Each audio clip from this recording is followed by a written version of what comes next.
What's up, people? My name is Jeffrey Kaminsky, and a lot of people, mostly pencil necks, are afraid to lift heavy because they're afraid they're going to get hurt. But ironically, driving a car or any sport you could possibly do have much higher injury rates than lifting weights. All in all, it's a very safe thing to do. But if you're not smart, the weight that you're lifting can literally cripple or kill you. We've sadly been reminded of this somewhat recently when that one guy had a spotting accident, dropped the bar on his neck on a squat, and was dead on the spot. And that's definitely a tragedy, but you can avoid things like that by practicing common sense safety things anytime you lift weights. Like making sure your J-cups are set up at a height you can easily unrack and re-rack the weight without having to overextend yourself. Making sure when you're putting the weight back in the rack, that you hit both posts before you release the weight.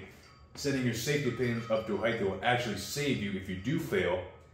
Making sure you only pick people who are competent to spot you and telling that spotter how many reps you're going for and what you want them to do if you fail, and picking a weight that you can actually reasonably hit. Also, like learning how to bail a high bar back squat. That's kind of a more niche skill.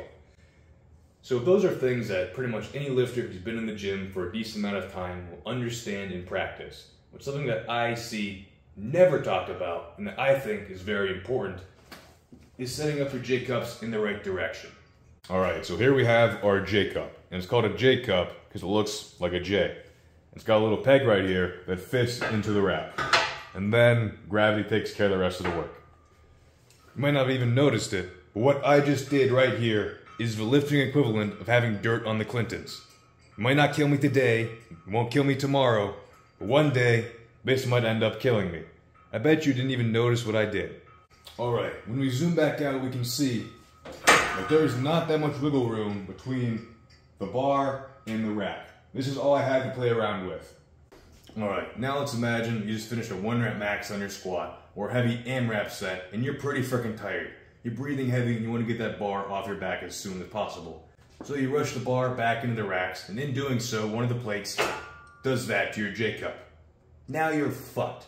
The bar's either going to crush you, or you're going to have to skedaddle out the way and hope you don't kill an innocent bystander when your bar flips over. Now, how likely is that scenario to ever actually happen? I don't know. But let's compare that to if the J-cups are facing on the inside. Even if I hit this guy all the way in, the bar is still going to land in the J-cups and I'll live.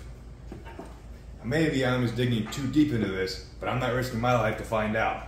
And I see a lot of people who have higher degrees and more certifications than I do it in what I believe is the wrong way that'll make you more likely to get hurt.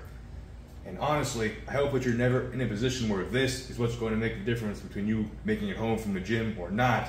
But if you ever are, I bet you'd be glad that I brought this up. And with that, that's all that I have for you guys today. Make sure to do all those usual YouTube things like liking the video, subscribing, and leaving a comment down below about how stupid this idea is. Until it saves you.